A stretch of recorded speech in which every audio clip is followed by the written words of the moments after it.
24/7 thematically for US equities, I think becomes table stakes at some point, right? And this is the reason we have our Pyth relationship.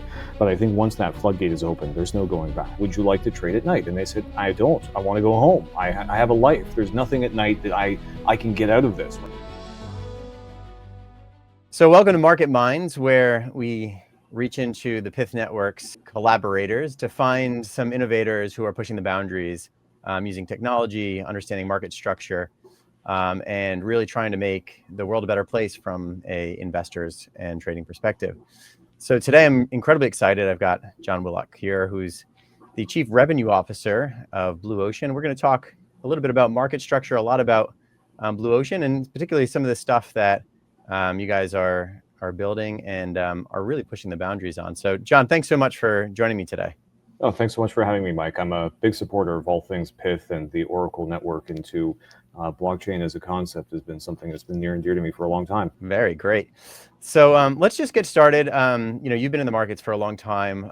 Why don't you give us just the brief kind of where you've been, what you learned, and then we'll pause on where you are now, because I want to start getting into a little bit about some of the problems that Blue Ocean is solving. But let's just first kind of establish some of your impressive credibility. I'd love to. So been in the securities markets, primarily on the traditional electronic trading at NASDAQ and TMX, Toronto Stock Exchange, specifically within market data for most of my professional career in the earliest years. And around 2011, I saw this article on a thing called Slashdot about dollar parity for this weird digital gold or whatever it was, Bitcoin, and kind of went down a personal rabbit hole from there in terms of my curiosity. And then, fast forwarding over time, you realize that this is a lot of electronic market sort of 2.0 in terms of the same lessons learned. You've got liquidity, you've got order book dynamics, you've got information to share, and ultimately did a lot of that kind of stuff then in a startup I founded thereafter, where we had an internal market making unit. We were actually publishing through other Oracle networks into the universe pre-Pyth, and we also had a retail facing exchange. And take us to now, in early 23, a former teammate of mine from NASDAQ called me and said, what about trading stocks at night?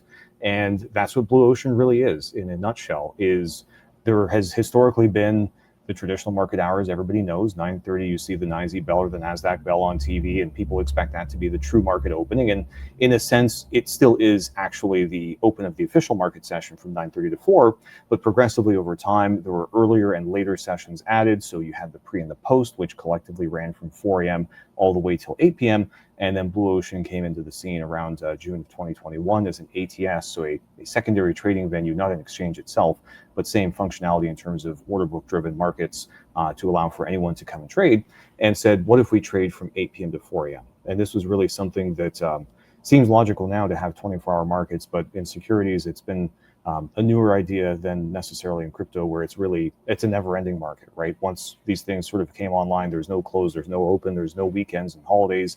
It's continuous. And for securities, now we have 24/5, where Blue Ocean, because of the way we operate, essentially opens the trading week every week, Sunday at 8 p.m. for what is our Monday session. And we close at 4 a.m. on Monday, the way we're set up to operate now. And if you look into some of the recent press we've done outside of working with Pyth, for example, publishing our data through you into the Oracle ecosystem, and hopefully being able to increase the benchmarking ability for anybody creating synthetic derivatives and whatever else exists in DeFi off the back of that, we're actually reaching into the concept of tokenization further, so that we can actually close the gap potentially on weekends and holidays in terms of our opening hours, which have been the last bastion of time that has not been possible to trade. And really the biggest reason for that is the clearing infrastructure has been closed. So nobody wants to trade and hold risk open without going through their post-trade clearing, as you have to do in securities universes, because it's not self-custodial or some of the things that people might find convenient about DeFi. And those lessons have been adapted, for example, by DTCC, the US Depository and Trust Clearing Corporation, to actually take their traditional type of business process, move that to an on-chain universe, leverage exactly, again, smart contracts and all these regime change ecosystems that crypto has introduced, and allow for what for us means real-time clearing anytime. So we could be open weekends, overnight, anytime we want. And that's what we want to get to at some point, pending regulatory and some technology work that we'll have to get through. That's great. I mean, there's so much to unpack here. So I love the fact that you have had different roles within what I would call like the market ecosystem. I started the same, but you sat in an exchange in sort of different seats, different products, and then you moved into something like market making. You were involved in kind of the retail element of it and lens. And that was the thing that I thought from my own career, from working at a big bank and then at a trading firm and then in an exchange to kind of being in Pyth. I felt like I had a comprehensive view on how the market worked. And that was almost like a superpower, because when you solve some of these very simplistic things, like if you were to tell your average person that 24-hour trading is something that they should pursue, they would say, yeah, of course, why not? Just do it. And then if you tell someone that comes from that trading background, they say, well, yeah, but that's impossible because of all these things. And that was the paradox we had with market data. It's, you go tell people that you want to make market data available on blockchains, and your average person like, yeah, that sounds fine, it's boring. And you tell somebody from Jane Street said, well, it's never going to happen. You'll never be able to pull that off. So, in 24-hour trading, you joined, shortly after Blue Ocean started. But what were some of the unlocks that other people that had tried before but were unsuccessful at being able to clear? And what would you attribute like Blue Ocean's success? Because you're not the only ones who've been trying to do this, but you're largely the most successful at being able to create a overnight market. You're absolutely right. So right now we do have some competition that's crept in the last 12 months or less, more or less. We'll call it 98% of the publicly accessible 24-hour, specifically overnight segment market.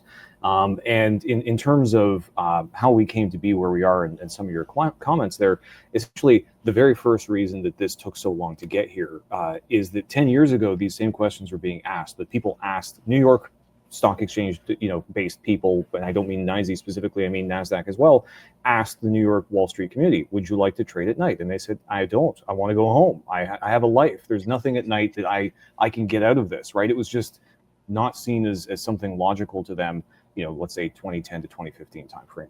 And what we really did, and what I think was the single biggest surprising thing to me, it took this long to get done, was to go to the world clock and say, like, where is it relevant for people to be up or at their desk or interested in these sorts of things? And you look at a Venn diagram of both trading hours and population centers, and Asia is a big part of that, as far as where, call it, depending on what statistics you use, about half the world's population and half the world's capital lives sort of 12 hours away from New York at this point. So 8 p.m. to 4 a.m., 9 to 5, 8 to 4 for them, give or take.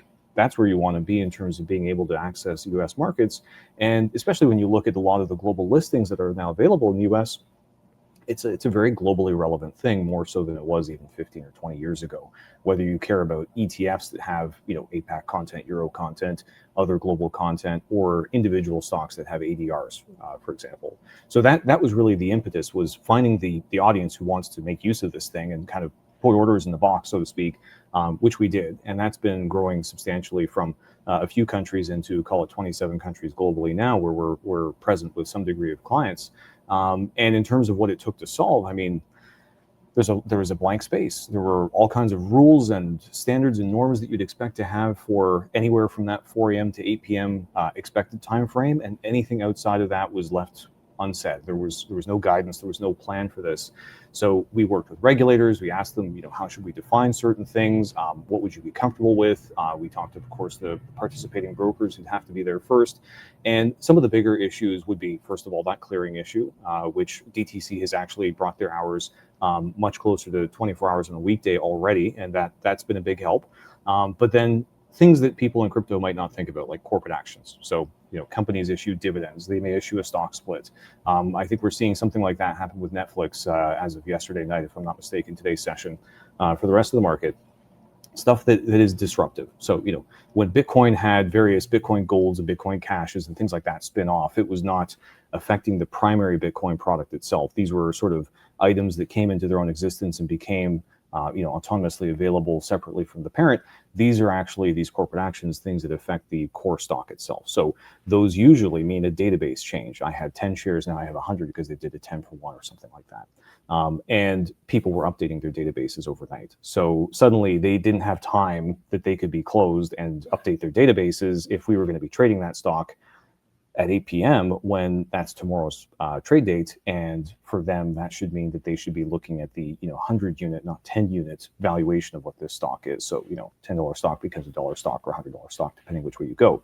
Things like that were initially problematic. We have had different ways of solving for it. We halt those stocks where we'd be the first venue to trade it. So in this instance, the Netflix example, we just won't trade that stock where we're the only ones, because the market hasn't gotten to a point where they can switch from 7:59 p.m. Today's trade to 8 p.m. tomorrow's trade with all that reference data. And I think that'll happen over time, but it's still a ways out, because a lot of that Wall Street core back end it's kind of unsexy stuff, right? You don't change it if you don't have to. It was written in 1995, and as long as you don't unplug that one server in the back, everything's fine. But as soon as you question what it does or how it works, you get to this problem, which is a lot of cost. And then some of the other aspects, like let's say even data dissemination, right? There was no consolidated tape. There still is no consolidated tape. So we had to get our data to the audience. That meant working with the vendors, working with the direct consumers, and it's a lot more ground level buildup to get there. And you kind of build this infrastructure that once you reach a certain size and volume in terms of our relevance, it becomes easy. But those first few customers, 0 to 1, convincing them, onboarding them is a lot of effort. And we've reached a scale now, which I would call highly successful. We're call it around 2 billion notional a month, a night over the course of the average for October. And that's a meaningful size, but we're still actually a very small percentage in the overall 24-hour clock picture. When you think about how much volume happens during those core hours during the day, or even the pre and the post, we're still well sub 1%, even though we're 8 hours of the clock, which is kind of interesting to think about. Yeah, 98% of the overnight volumes. Exactly. Yes. Which that's right. accounts for. Yeah, so that's more where I was thinking. It's like when you think about a specialist, and even though that specialist area is currently sub 1%, but you're largely dominant there. That to me is an incredibly interesting and attractive business, and shows your specialization. I want to drill in on two things.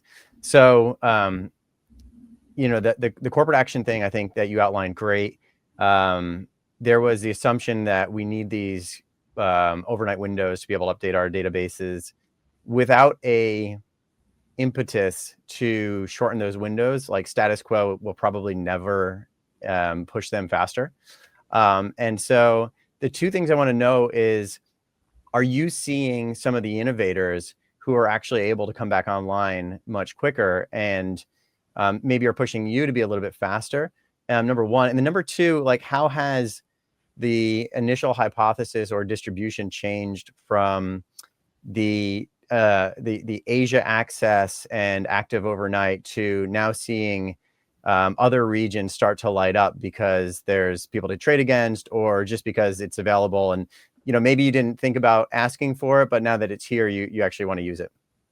So I think the latter part of your comments is probably the most relevant to touch on first. We once we reached sort of a critical mass of activity, and there was enough diverse order flow happening, not just the market makers, but a lot of participants taking from that market maker side across thousands and thousands of stocks. Right. I think in October we had just over 6,000 unique instruments trade, which when you think about how many stocks are in the U.S., called 11,000. Maybe only the first 2/3 of that list has size relevance anyway. That's basically the whole market has been touched through our platform. That, and then the total amount of liquidity, the total volume, it's kind of been a self-fulfilling feedback loop. The more that you have that, the more that it draws in other people. So we've seen growth well outside of the APAC region. We've had a new hire January of this year in Europe, who has gone and worked his way through essentially every proprietary firm and other firm who would be a first mover for this kind of thing. And for them, it's just the numbers in the model game where they say, look, it's this much opportunity. I can overlap to some degree with maybe my European business strategies, where we are the early segment for them, and it makes a lot of sense. We've also had some of the vendors kind of be our signal that we reached a scale where we're relevant on Bloomberg for their audience, which is a relatively elite, relatively high value audience, and that was the demand from that audience. But then once we're on there, we're now seeing a flood of curiosity coming from people who are using those platforms that discover us for the first time and just didn't know that we were there. I think with respect to our other customer base kind of pushing us and making us go faster, there were a number of firms who are very sophisticated in this space who immediately just saw that regardless of what the time means in terms of a specific user audience, there is value to be there and to be able to capture whatever may come of that first. Things that are hard to do usually are profitable, and I think that's a fair to say thing was the case, especially in the earliest days, and I think is probably the case even today, because overnight is still relatively boutique. From a volume numbers perspective, again, there's probably room for someone to come up with a new idea and find suitability there versus the unbelievably sophisticated and high frequency and dog eat dog world of the daytime exchange trading space, where kind of the level that you need to be to even just step in is so incredibly high. It's hard for somebody to break into that and find a niche. Yeah, and it's great to see that basically the revenue pie or market share pie has just continued to grow. Whereas it seemed like some of the initial pushback that you probably got was, okay, we're going to dilute this by being overnight, or we're already getting that interest from Asia through our existing channels today. You're just going to push it down to maybe a cheaper revenue area. But like with most technology, when you expand the accessibility, you find and uncover all these new participants who were just blocked out before. That's certainly what we're starting to find with Pyth and market data. Some people have been priced out and they just stick to a specific asset class. If they had access to a more reliable source that was more accessible, well, they actually might now trade two asset classes, and rather than just having it be more of a vertical discrepancy between the winners and the losers, now you might actually flatten that global pie a little bit. And that's great that you guys have, I think, paved a really well documented path on that being certainly the case with accessibility in markets. Let's talk a little bit about where you guys have been super successful, which is the overnight, where you want to get to, and then we're going to talk about how and what the state of the world is with regards to this opening up worldwide with kind of more of the on-chain clearing. But give us a sense, like what would it take to do weekend trading? How close are we? And what do you expect the potential growth to be if we're at 1% today for call it after hours trading? Where do you think we get to in a year? Ooh, forecasting is hard to promise, but I will say 24/7 thematically for U.S. equities, I think becomes table stakes at some point, right? I'd say, but at this point, 24/5 is halfway or past that from being boutique to relatively table stakes. I think it's fair to say, most Western market retail online brokers have this. It's being advertised relatively broadly as an available feature. And I think the consumer demand will keep pushing for that, where to give you examples, over the weekends, we had things like DeepSeek AI, or, a door flies off a plane for a Boeing plane, things like that. It makes our Sunday evening when we open one of the busier ones of the week fairly consistently, and particularly at those times, because people have been holding this information for 12 or 36 hours, whatever it might be, and they want to react to it with their view on the markets. And so those sorts of things, we live in a 24/7 world now, fully electronic. Everyone has sort of democratized access one way or another to both the information and the execution side. It makes perfect sense that we should get there. Now, there is regulatory stuff to be done to get there. I think current SEC purview is much more amenable to that, which is why we think it's worth pursuing than maybe where it would have been a year ago. And I think that it's for us, it's going to be something that will take a bit of time, because we have to get DTC to go through their regulatory side. We have to go through some of our own hoops in that respect. And then there's some technology and, of course, first client testing. And I think when we're able to provide some of that more detailed spec to those first clients as to how we're going to get there, then we'll be able to meaningfully say, what our time frame is going to be. But I'd say, fair comment. I think if we were having this conversation a year from now, we'd be talking about our first experiences and what that looks like as far as the success rate and what kind of activity we're seeing. If you think about it, we trade right now 8 hours a day, right? So 40 hours a week, because it's 5 nights a week. We'd be talking about doing another 48 hours. That's 88 hours a week. That's more than doubling our activity time. I mean, could weekend volume fill in as much as an overnight session or more? I don't think it's unreasonable. Again, I think it's just a question of that scaling, where it's going to be hard for the initial group to get access. It's going to be a boutique market, just because the banks and brokers aren't ready yet, and there's only so many of them, and so only so many people can get through them at any one point in time, just onboarding and sort of getting started. So staffing as well, right, for U.S. securities, you'd have to have certain kinds of licensed staff available, and sometimes hiring for that kind of role is either expensive or hard to find, no matter where you are on the world planet surface here.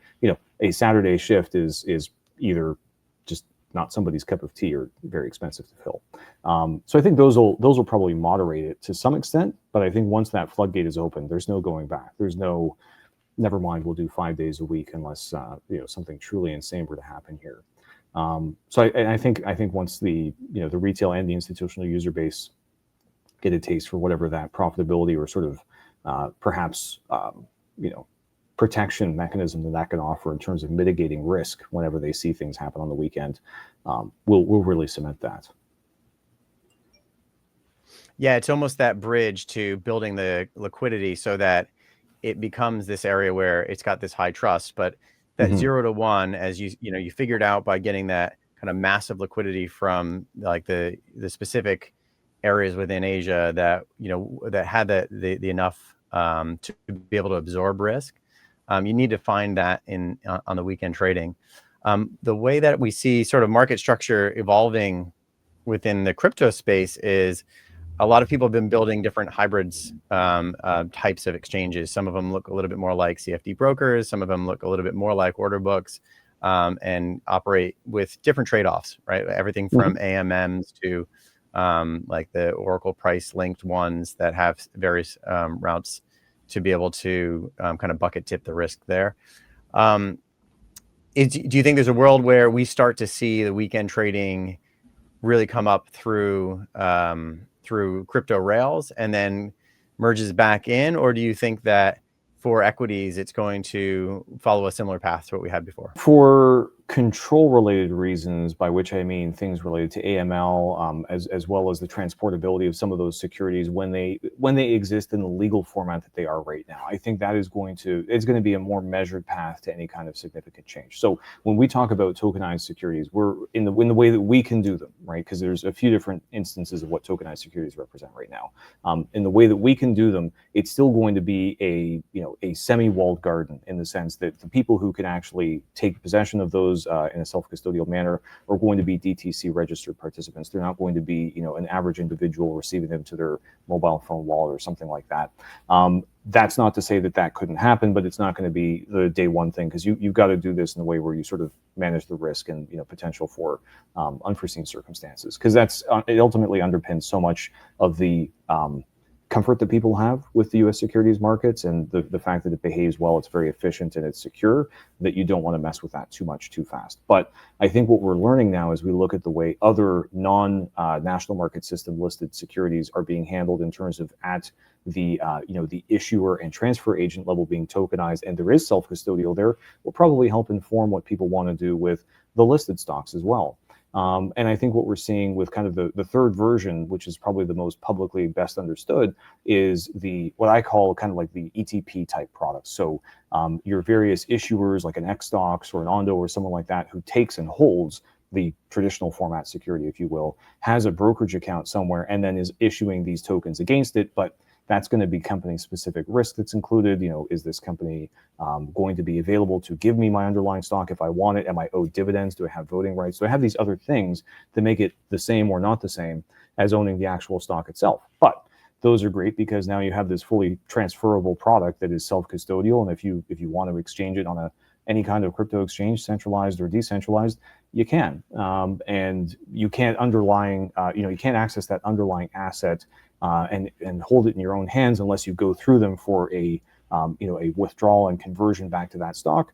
That's still a company specific process. That's still a little bit of friction, and there is some cost there as well. They charge fees for that kind of thing. So that I think is going to continue to get bigger and evolve. I think that's going to continue to send us volumes as people market make there or hedge whatever they're doing with the underlying stocks, which will be one reason that we see volumes. And we do see, and this is the reason we have our Pyth relationship, a lot of that ecosystem on-chain forming, whether it's synthetics, you get perpetuals that people are building, options markets, prediction markets, which relate to how much volume will Tesla do tomorrow? What will the ending stock price be? Will it be over this number, under that number?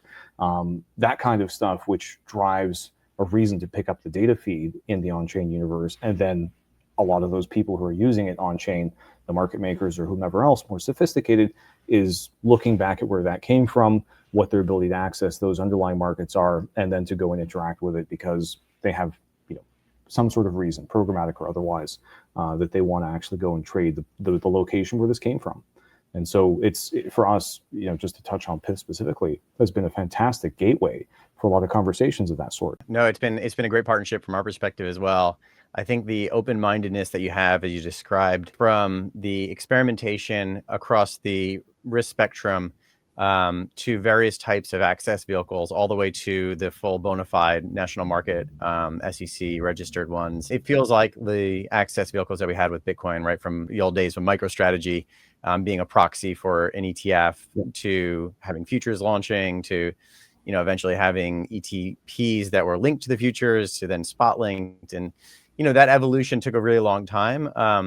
Hopefully, it'll be a bit more of a speed run because the SEC Chairman Atkins is very knowledgeable about some of the bottlenecks within the network, within the system. He has been critical of where NMS and things like the pass-through rule, some of the problems with the SIP have held back innovation within the financial markets at a detriment to the end users, which ends up being a detriment to the SEC's mission, which is to protect end users and investors, make accessible all of the information, make the markets competitive. Those are really the missions that the SEC wants to pursue, always has, and they want to pursue it now with the endorsement and espousement of technology. So feel a lot more comfortable about us being able to speed run some of that process. But it's a huge market we're unlocking, right? It's and we're going to be able to hopefully get there very different ways and to very different people all around the world. But harmonizing global markets is a worthwhile endeavor, I think.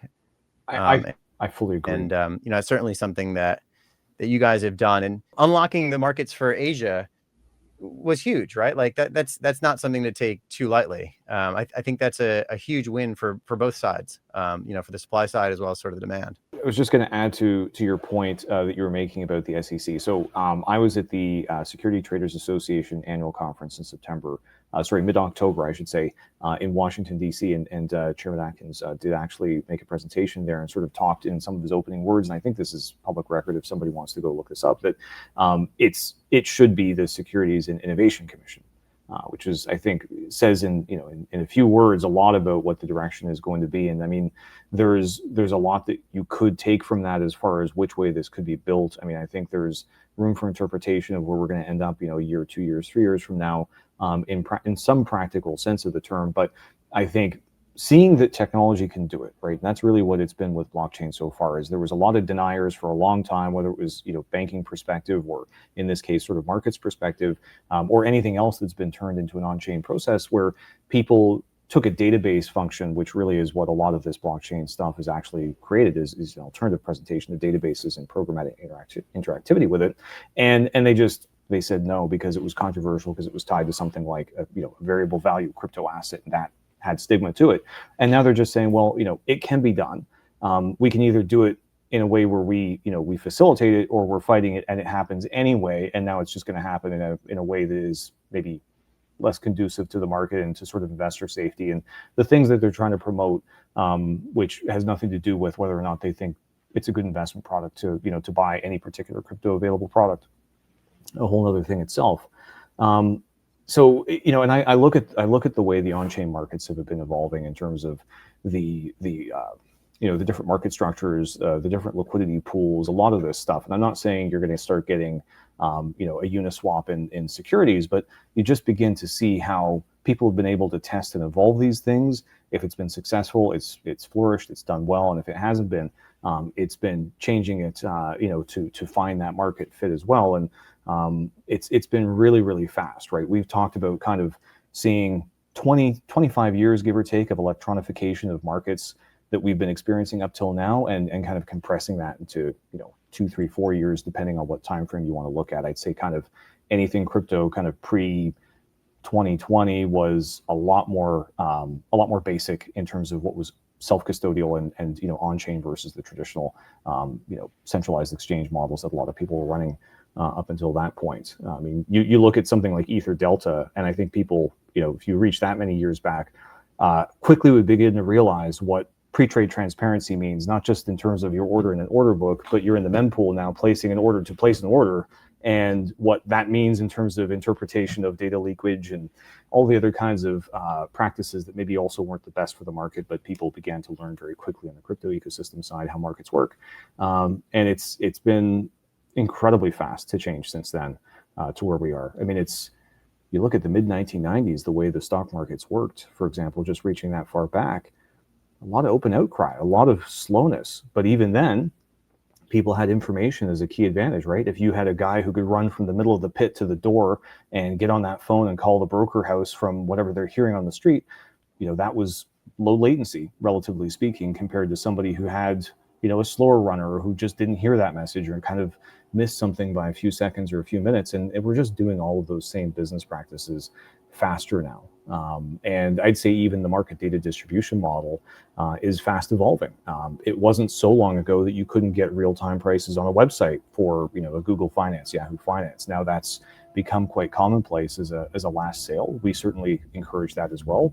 And I think there's a lot of legacy market operators who find it difficult to operate with the idea that a Pyth is out there just blasting market data to some extent because it affects their existing market models from a revenue stream perspective, because a lot of venue operators charge for market data, us included to that point. But we've been comfortable with this because we see how the value for that audience is added to our business, and honestly, it's a great investment in terms of the growth projections. Yeah, it ends up being in most cases incredibly orthogonal to the existing client base. Absolutely. And that's gotten most people comfortable with it who have existing market data businesses, and we've certainly seen it to be the case. And that was behind the partnership we had with, for example, the U.S. government on being able to get the U.S. Department of Commerce GDP data, and now others, to all these different blockchains. John, I want to thank you so much for coming on. It is really amazing to hear the journey that you and Blotion have had, and